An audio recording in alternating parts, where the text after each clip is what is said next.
Hi, it's Rich with Spirit of Wild Wings here. It's Sunday evening. Tomorrow is Memorial Day, and so I'm going to spend the night out tonight and go to work on Tuesday. So tonight's my chance to get an overnight trip. Be somewhat minimal on what I take, and I'm going to try out that grill I had been playing with. But I'm going to go hiking here in a minute to find the edibles for tonight's meal. Thought I'd take you along, so how about if you come with me and we see what kind of food I can find for the night. Find some marginal sunlight. You can generally find plantains. In my case, I've also found clover. Hunt around until you find the leaves are going to be tender enough to eat. See, like this one's probably getting a little too much. You can generally tell by how fibrous it is. But if I keep looking, I can usually find some that are like this. This is what I'm looking for. We've got some clovers, the flower heads, which I can make a tea or cook them. I've got clover, the leaves. Oh, look at that. Sitting right over there. Got a little more goodies to eat here. See how purple the stem is getting. It's not going to be in the most delectable state. If I could get these. These will be pretty good. So you can see what we found here. Oh yeah. Look at that.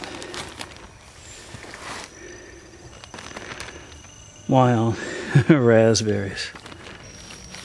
So, how do I know these are raspberries? First off, I'm going to put these in the bag. Here's what we're looking at. See the berry? In this case, it's pretty small.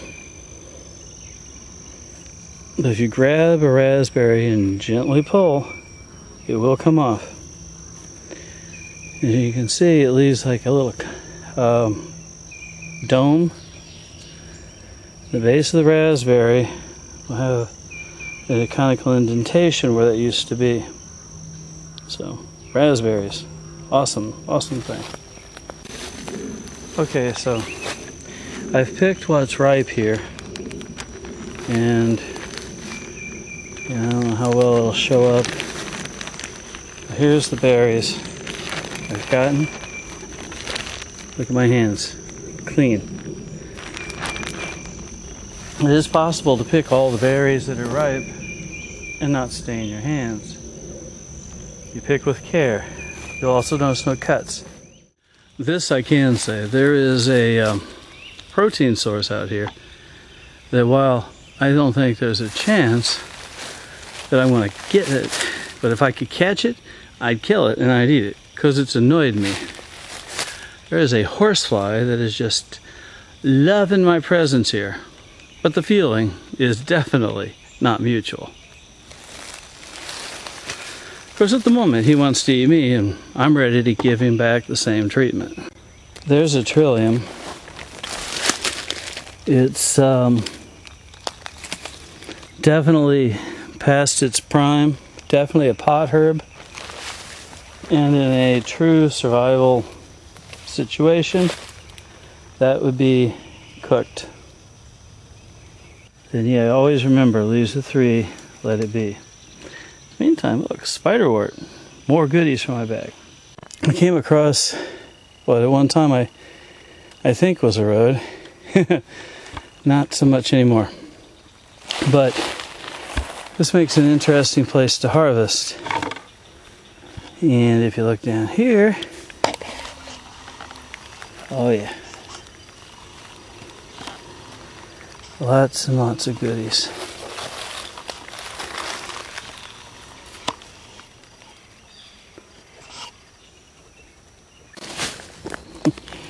The night is really, really getting away. But look at the dock.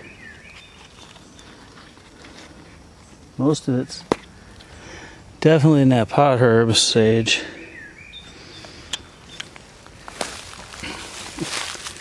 But, you know, edible's edible. So, we got a few here that only need one boiling, and we got some of these that are going to need a couple. This is pretty well past prime, and there are several here. What these are wild garlic. These little bulblets will have plenty of flavor, and there's a bunch of these.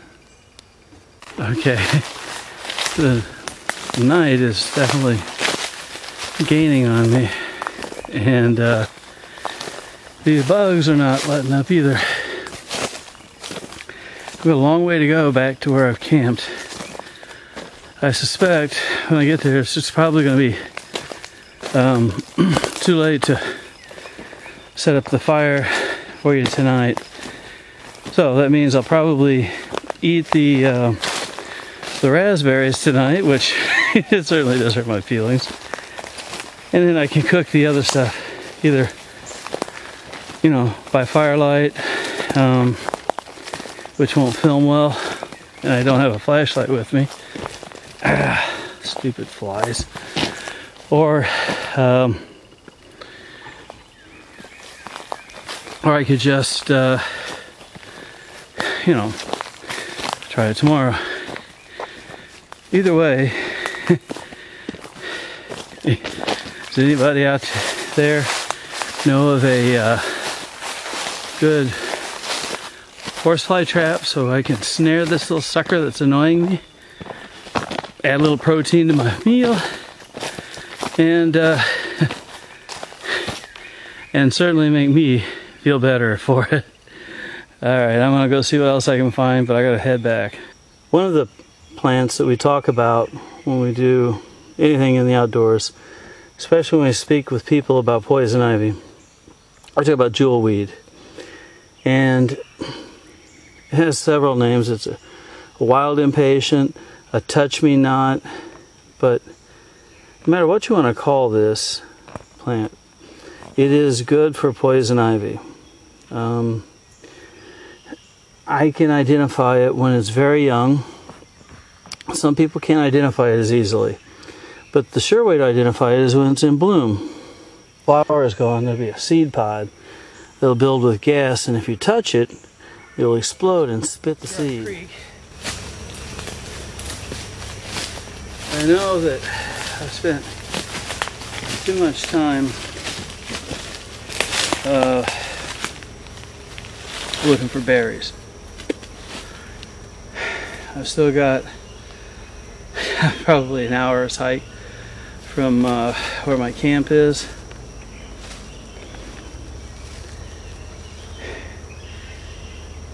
And it's 8:42, so it's not going to be light when I get there, that much is for certain. It's almost nighttime. I'm still a mile from the nearest opening, and then it's a hike from there to where I've got camp. But I'll tell you what, listening to sounds, night is beginning to happen. It's getting dark. I decided I want to give it a try and see if I can put a fire and show you my campsite. So we'll try. Alright, I'm going to try and put anything on film for you. These are very, very, very, very dry weeds.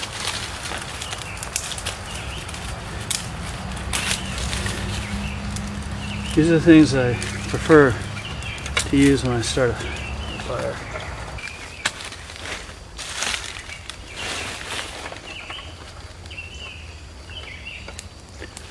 This is the reason I prefer the dry weeds. They go up so easily.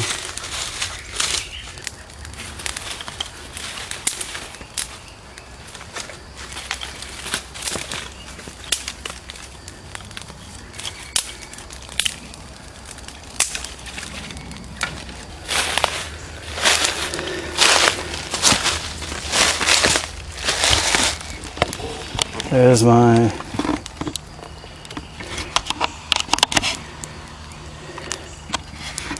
tarp lean-to thing. So this is about down to embers. Won't be able to really film it cooking, but thought I'd share with you my fire. Good night, everybody.